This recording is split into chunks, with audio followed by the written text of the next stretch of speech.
Here's our spy movie news for June 1st, 2021. Hot industry news as Amazon gobbles up MGM. Barbara Broccoli speaks out. James Bond and Marvel. Black Widow, Operation Mincemeat. Schwarzenegger a spy. Mark Strong and the Kingsman franchise. Face Off and more. Hi, this is Dan Silvestri with SpyMovieNavigator.com and our Cracking the Code of Spy Movies show. Let's go. Here's some big industry news. Amazon buys MGM for $8.45 billion. Although it was anticipated, Amazon bought MGM for $8.45 billion on May 26th. This is the first tech company to buy a studio. However, it doesn't appear to be about making content, but rather about getting access to the MGM catalog. Amazon needs content to continue to lure Amazon Prime customers. This acquisition buys them a lot of content, including James Bond. Amazon had been the leader in the streaming game as they launched Prime in 2005, well ahead of most of their competitors. Now the streaming industry has caught up.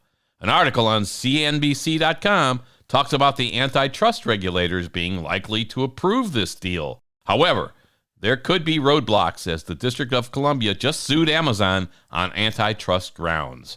The article believes it will be approved because they aren't leaders in this content space, and there is a lot of competition. Plus, they mention that Amazon doesn't have a lot of new things to acquire without antitrust concerns. What concerns us here at Spy Movie Navigator is Jeff Bezos.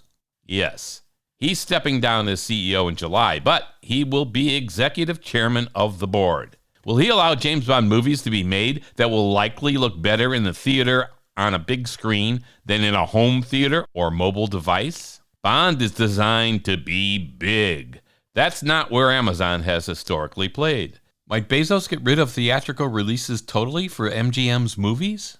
These are just some of the concerns we have. In another article, this time on Variety.com, James Bond producer Barbara Broccoli and Michael G. Wilson say, quote, "We are committed to continuing to make James Bond films for the worldwide theatrical audience," unquote. That article says that No Time to Die is still on track for the October 8th release date. We need to remember that Barbara and Michael have final say on everything from the film's marketing and distribution plans to the actor who plays James Bond. This was part of the deal when Cubby Broccoli made the initial deal with MGM for financing and distribution rights. Okay, to have a bit of fun with this why we're concerned about Amazon buying MGM idea, is it just us, but does Jeff Bezos remind us of a cross between Blofeld and Elliot Carver from the James Bond movies?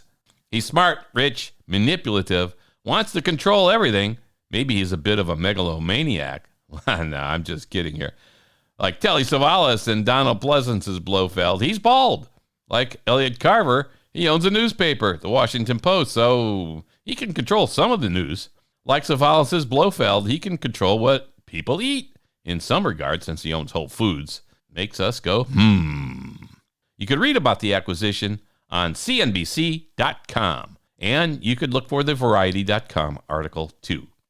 U.S. members of Congress push back on Amazon MGM deal. Okay, you know this is going to be somehow political. Well, as you might imagine, U.S. politicians can't keep their hands off corporations, and anything that gets them in the news trying to fight for the little guy will be taken advantage of.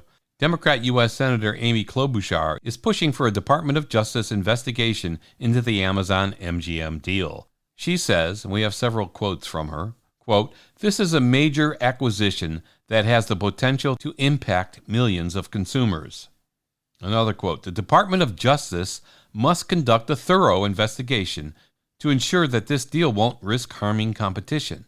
And her last quote, "This is also a reminder of why we need to fund our antitrust agencies so that they can take on investigations of multi-billion-dollar deals." This appears to be a bipartisan topic, as Republican U.S. Rep. Josh Hawley said, "This sale should not go through. Amazon is already a monopoly platform that owns e-commerce, shipping, groceries, and the cloud. They shouldn't be permitted to buy anything else, period." You can read all about it on Variety.com. Are outdated COVID guidelines hurting Hollywood? William Earl pens an interesting article about the costs of testing for COVID, union agreements, and advances in technology that are coming to a head. The high cost of COVID safety measures is hurting movie profits.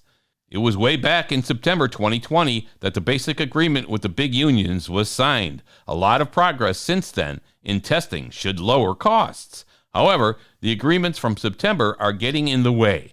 It's estimated that 10 to 20% of a filmmaker's budget goes to COVID-related expenses. Testing prices have been slashed in half or more, and new testing is available. You can read William Earle's article on Variety.com. James Bond! Should James Bond adopt a Marvel Cinematic Universe model? An interesting article on DigitalSpy.com talks about the pros and cons of James Bond taking more of an MCU approach to release schedules. The article notes that even with Bond's 46-year head start, by the end of this year, MCU will have released more movies, 27, than Bond has in almost 60 years. The article talks about releasing more Bond movies more frequently. One of the big hindrances there is the possibility of Bond overload for the viewer, the Bond actor, and the writers. Also, there would likely have to be spin-offs.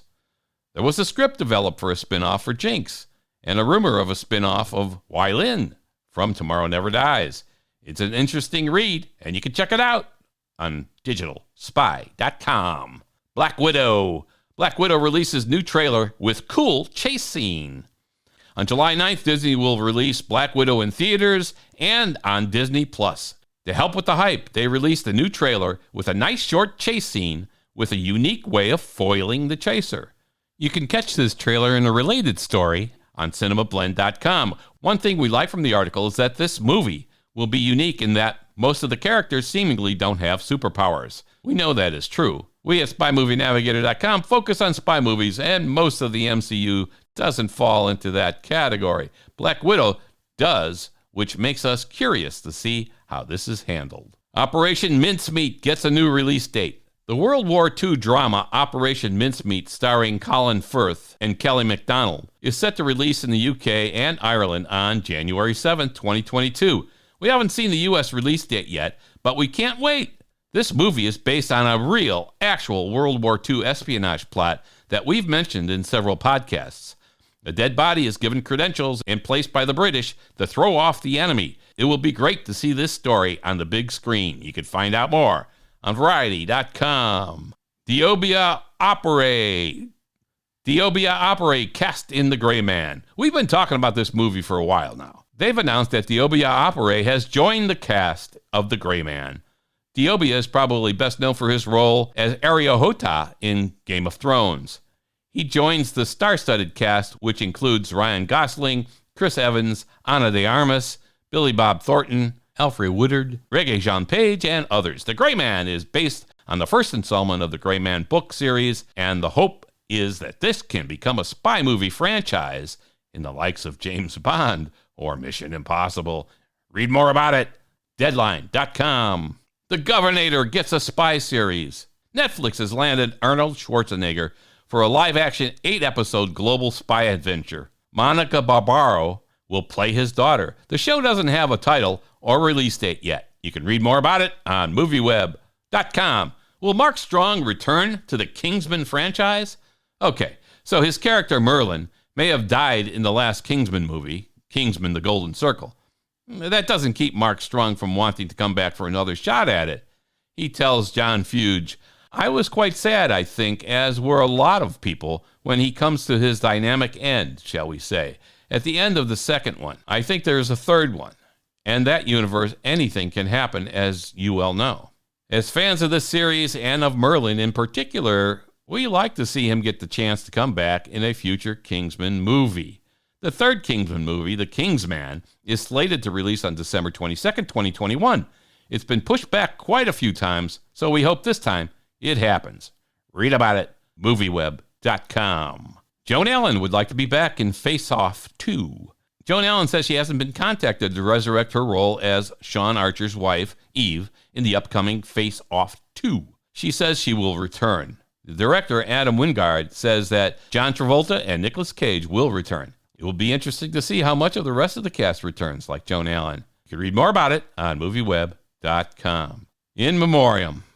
Frank McRae. We're saddened to report that Frank McRae, who played Sharky in License to Kill, passed away on April 29th, 2021. Neil Connery. Sean Connery's younger brother, Neil, passed away on May 9th.